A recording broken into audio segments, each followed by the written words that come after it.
nice hot coffee, and some...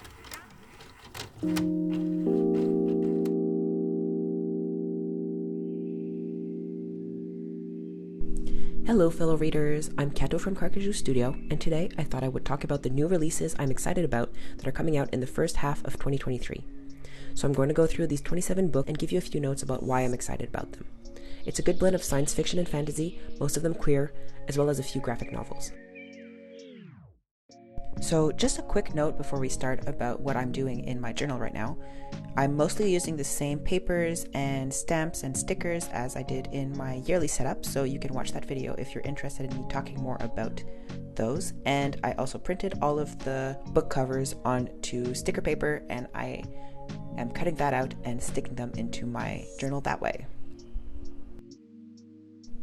First on my list is The Daughters of Izdihar by Hadir Elspai, the first in the Alamaksa duology, which came out on January 10, 2023. So this is tagged as a queer adult fantasy about modern Egyptian history, and I really loved the Devabad trilogy, so I've been looking for North African and Middle Eastern fantasies ever since. This sounds awesome. Lost in the Moment and Found by Shannon McGuire, coming out on January 10th. It's the book number 8 in the Wayward Children series. It is a portal fantasy novella for young adults.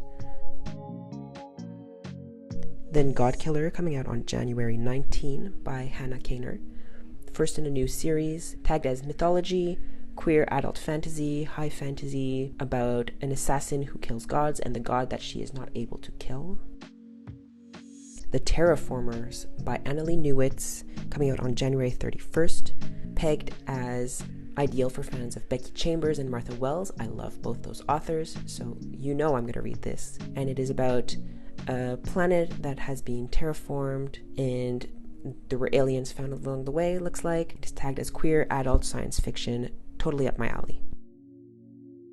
Meru, coming out on February 1st by S.B. Divya, the first book in a new series called The Alloy Era. It's a space opera science fiction about a woman and her pilot who are leaving Earth to go to an Earth-like planet. Venko by Cherry Dimeline, coming out on February 7th.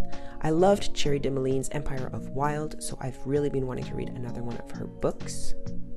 It seems like a paranormal urban fantasy book about witches and magical realism and feminism. World Running Down by Al Hess, coming out on February 14, 2023, which is a post-apocalyptic book about a trans teenager in a wasteland in Utah. I really loved And Hell Followed With Us last year, which was also post-apocalyptic trans teenagers, and I think that this will be great fun as well. The Crane Husband by Kelly Barnhill. This one is a horror novella, which is a retelling of another book that I actually never heard about, but it sounds like an interesting magical realism horror novella. Coming out on February 28, 2023. Rose House by Arkady Martine. Arkady Martine also wrote the Takes Kalan series, which I've read the first one but not the second one. Really enjoyed the first one. I think I will also like this book about a really weird house with a very sentient AI. It is a sci-fi horror novella about AI and houses and architecture, and it sounds really interesting. Coming out on March 30, 2023. The Mimicking of Known Successes by Malka Ann Older, the first in a series called Mosa and Pleti. This is a sci-fi mystery with queer elements. It is a novella length, and it is also pegged as like a Holmesian murder mystery and sapphic romance. Both of those things appeal to me. It's also happening on Jupiter, which is not it's not a setting that I've seen very often. And it's coming out on March 7, 2023. Next is Loki's Ring, coming out on March 28 by Stina Lesht. I've read one of Stina Lesht's other books called Persephone Station. I thought that was a lot of fun. It wasn't like my favorite or anything, but loved it enough to want to read more by this author. And this one seems to be about saving your found family and weird space-time anomalies. Then I've got The Remarkable Retirement of Edna Fisher by E.M. Anderson, coming out on April 21st. So there's an 83-year-old lady who doesn't really have any magic powers, who is deemed to be the chosen one, and she goes on a quest to save the world, I think. Tagged as a cozy mystery, high fantasy with dragons and knitting.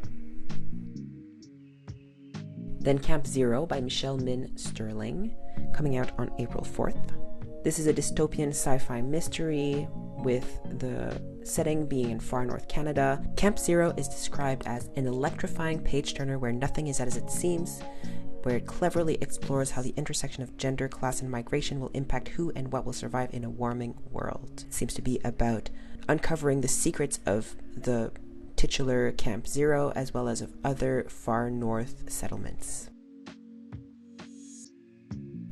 Spellbound by F.T. Lukens. Okay, so confession time, I haven't actually read any of F.T. Lukens' books yet. I know, shame on me, but this one sounds as interesting as the previous ones, and also right up my alley, like all of their previous books. Spellbound seems to be a rivals to lovers, must save the whole magical world kind of plot. And it's coming out on April 4th. Blood Debts by Terry J. Benton Walker, coming out on April 4 as well. It's a YA mystery with magic and family curses, generational magic. It seems to me like it's historical, but the tags say contemporary, so we will see what it actually turns out to be. In Blood Debts, a pair of twins, Clement and Christina, need to find out who is coming after their family and who cursed their mother. Next, Grace Needs Space by Benjamin A. Wilgis, illustrated by Ria Brego. I love Ria Brego's art, and that is why this book is on my list. I don't read very many middle grade books, but I'll read a lot more middle grade graphic novels than just plain novels. And this one is queer science fiction. It looks absolutely adorable. I love the art style. And it is also coming out on April 4th.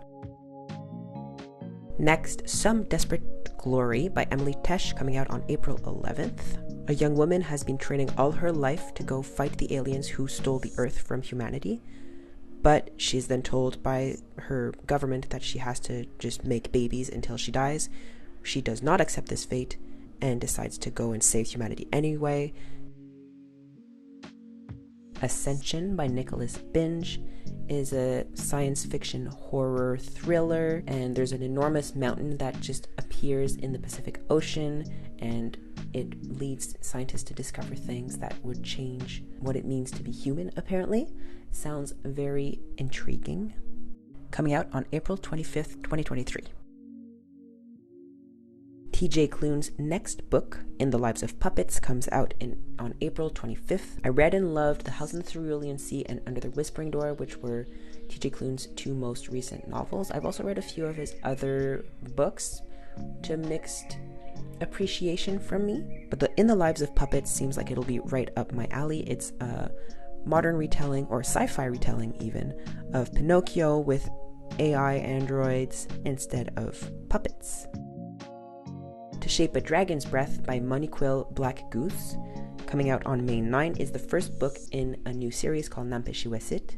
Features colonizer run, dragon academies, and indigenous dragon riders. It's tagged as young adult fantasy with queer themes, and this seems like such a different approach to most high fantasy we see these days. It promises to be absolutely fascinating. The Princess and the Grilled Cheese Sandwich by Deya Muniz is a young adult graphic novel. Seems to be a queer fantasy rom-com with cheese themes. It is coming out on May 9th. The Alchemy of Moonlight by David Ferraro. It's a historical in which someone is disinherited for being gay, and there's a family mystery, something like that. The Alchemy of Moonlight is tagged as young adult, LGBT, retelling, queer, gothic, mystery, all very interesting tags. I can't wait to see how they play out when it comes out on May 30, 2023. Witch King by Martha Wells. I'm not entirely sure what this one's about, but it's by Martha Wells, so I'm reading it for sure. It's tagged as science fiction and fantasy, so I'm not sure if it's science fantasy or if it's just improperly tagged, with also paranormal and magic, stuff like that. I have no clue what it's about, and I'm very excited for it anyway. Coming out on May 30, 2023.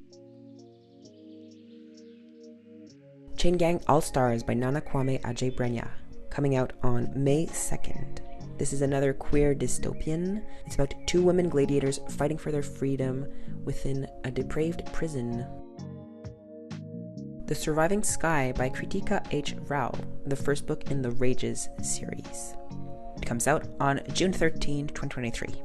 So this book is a sci-fi inspired by Hindu philosophy about a husband and wife racing to save their living city high above a jungle world besieged by cataclysmic storms, tagged as fantasy, sci-fi, queer romance, and the mere idea of plant cities seems so interesting to me. Really looking forward to reading more about this world.